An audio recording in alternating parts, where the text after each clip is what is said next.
I was empowered because other like-minded atheistic people were standing in line, waiting. I mean, they were proclaiming their hatred for people of faith and God by joining the atheist juggernaut, the Rational Response Squad, and claiming their blasphemy. I declared that I didn't believe in God because I would rather go to hell. I'd rather burn in a lake of fire than spend 5 minutes with people like Gear Up and Sable Chicken and Yoke Up and Jack and Jesus Freak and anybody who believes in a living God.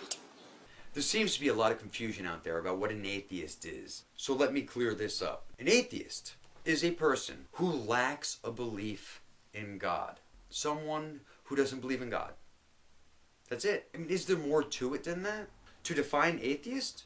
No, there isn't more to it than that. That's it. Now, I will say this, that for many atheists, their atheism or their lack of a belief in God leads them to believe other things. It leads them to view the world in ways that perhaps they wouldn't if they believed in a God. So they can actually attribute many of their worldviews and beliefs on their atheism, but atheism is nothing more than lacking a belief in God. Some of the things that some atheists believe, they believe that evolution is true. They actually accept evolution as fact. Go figure. It might have something to do with all of the scientists. I don't know.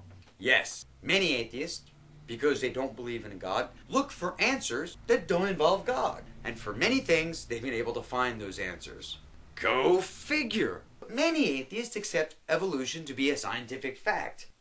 Maybe because evolution is a scientific fact. Instead of dealing with the fact that is evolution, you'll see many, many creationists resorting to this kind of thing. This textbook says natural selection causes evolution. Well, just what is this natural selection? Oh, you see, Adolf Hitler thought he would speed up the process by eliminating the inferiors. Hitler honestly thought he was doing the world a favor. So did Joseph Stalin. Yeah, that's right. Evolution equals Hitler. Therefore, atheists equal Nazis. You like how he did that? He's clever. Here's another trick that you'll see a lot of Christians and creationists use. What if there's a purpose for the entire universe?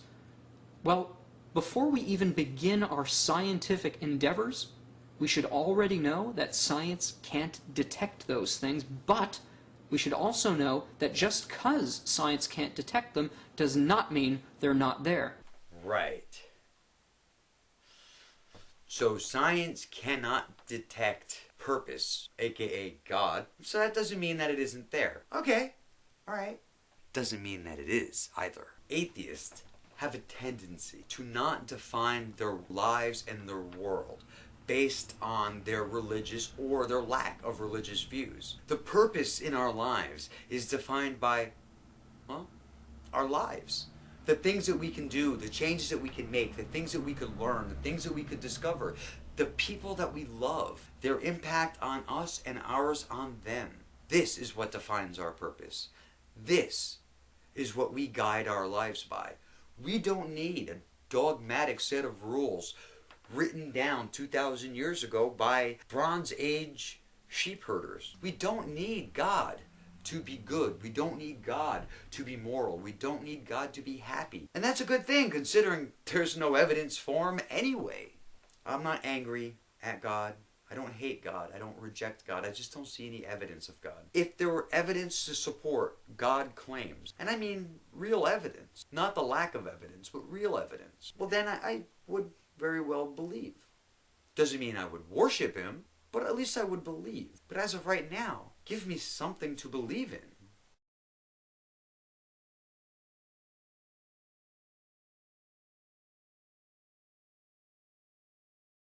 Your incredulity is not evidence. To believe as true the stories of the Bible is to dismiss everything that we know about the universe. And this makes no sense to me.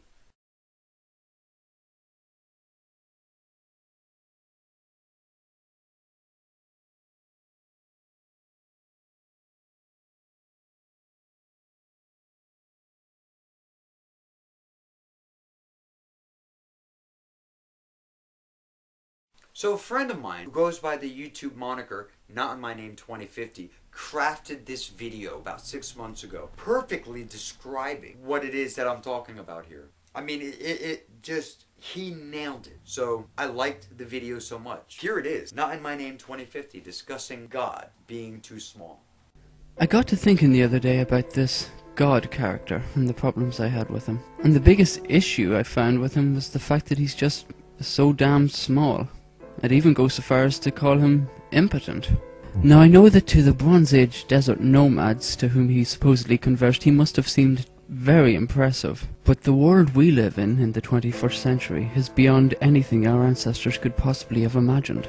In the last 2,000 years, we as a society have developed technologies capable of putting any of their prophets or messiahs to shame. And God, whether you wish to call him Yahweh, Allah, or even Jehovah, has simply failed to keep up with the expansion of our imaginations. Now let me just take a minute of your time to try and demonstrate this for you visually. In order to understand how truly small and insignificant this God character is, you must first realize how small we, his creators, are. What you are currently looking at is the entirety of the known universe at the time the Bible was written. A few things have changed since then. We now know that the blanket of stars above us is not placed upon a firmament, as the writers of Genesis would have had us believe.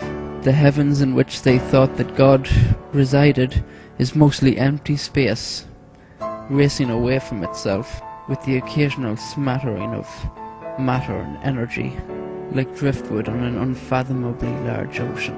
Is our own vanity really so vast that we can imagine something of this scale being applied to a species whose planet of residence no longer takes up enough space in this picture to occupy so much as a single pixel?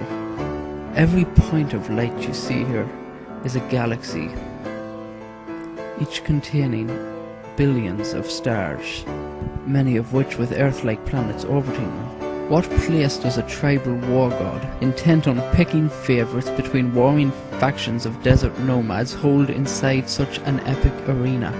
And what of his power? This god was famous for his fire and brimstone, and yet even at its most extreme, the largest supervolcano in the world is absolutely nothing compared to the fury that is a supernova, which can in just 1 second release more energy than our sun will during its entire lifetime.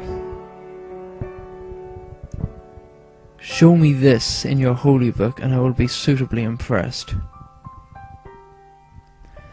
And what of Yahweh's coup de grace? At his most wrathful, at the height of his vengeance, the worst he could do was to flood a planet whose surface was already 2/3 water to begin with. And while such force can easily make a mockery of our own feeble attempts to control the surface of this planet, it is nothing compared to the astronomical forces at work within our universe. If we want to see the true nature of absolute destruction, we need look no further than the centre of our own galaxy. At its very heart there lies a black hole, one which will cause the inevitable demise of every star system within this galaxy. 3 billion years from now, our nearest neighbour Andromeda will collide with our galaxy, and the black holes which form the core of both of these giants will begin a feeding frenzy in order for one to gain dominance over the other. The lucky worlds which have survived the immediate impact will be cast off into the darkness. Those who are not so fortunate will find themselves either torn apart by the immense gravitational forces or vaporized by the heat and radiation that comes pouring out of the gas surrounding these two insatiable giants. God is looking less impressive by the moment, isn't he? The God of the Old Testament is simply too small in stature, too weak in action, too petty in emotion, and too ignorant in speech to have had anything whatsoever to do with the construction of the universe which we see around us. The grandeur in its scope is not even hinted at in any of theism's holy books or sacred texts. No prophecy was there to prepare us for what we would find when we turned our eyes to the stars.